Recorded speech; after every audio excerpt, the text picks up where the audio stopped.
This is Tim Bryce with my column titled, The GOP Cultural Revolution.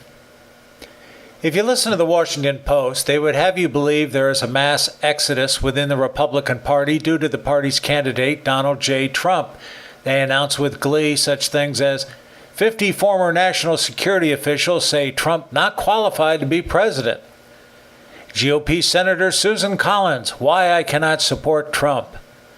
And ashamed of Trump, Harvard Republican Club won't endorse top GOP nominee for the first time since 1888. There have also been reports from the Washington Post regarding how Ohio Governor John Kasich deliberately ignored the GOP convention in his home state with the intention of embarrassing Trump. First, we have to remember this is the Washington Post, the same newspaper who assembled a SWAT team not long ago designed to take Trump down. So they're leading the mainstream media in terms of scraping the bottom of the barrel for any tidbit of information or any hiccup in Trump's speech that can be used against him. There are many other Republicans who have voiced their displeasure with Mr. Trump, such as Florida Congressman David Jolly, who is running for re-election and openly rebuffs Mr. Trump.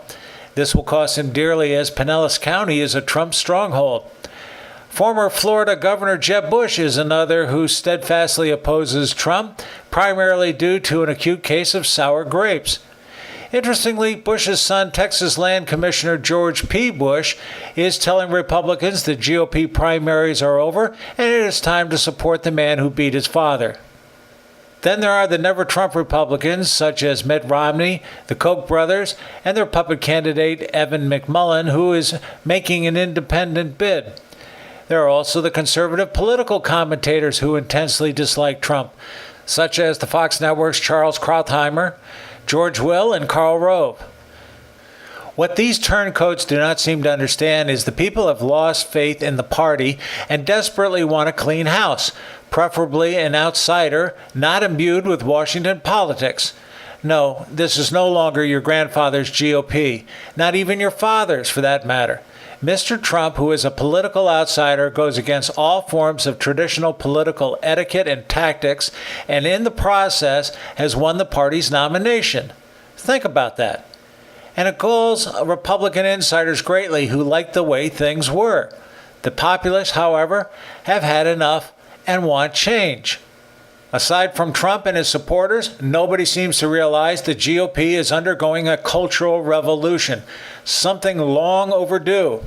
The same is needed in the Democratic Party, but the Democrats appear to be content for the time being with traditional insider politics. This will inevitably change if Mrs. Clinton loses. Bottom line, the resistance to Trump is not so much about the candidate as it is about a change to the party, something insiders simply will not accept.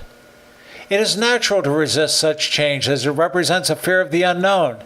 As Machiavelli said in The Prince in 1513, quote, "It must be remembered that there is nothing more difficult to plan, more doubtful of success, nor more dangerous to manage than the creation of a new system. For the initiator has the enmity of all who would profit by the preservation of the old institution, and merely lukewarm defenders in those who would gain by the new ones." End quote. This is not about Mr. Trump's gaffes in speaking. It's about cultural change. Change initiated by a disgusted populace. The traditionalists need to realize it is simply a new day. They either adapt or face early retirement as the people desperately want something different, particularly after 8 years of Obama. In order for Trump to win in November and implement the changes needed, the public will have to step up its support for him and gain momentum. Trump's detractors, the Republican deserters, and the mainstream media will fight him every step of the way. More than anything, Trump's supporters need to weed out the weaklings, take the press to task, and keep moving forward. Friends, keep the faith. This is Tim Bryce of Palm Harbor, Florida. Follow me on the internet at timbryce.com.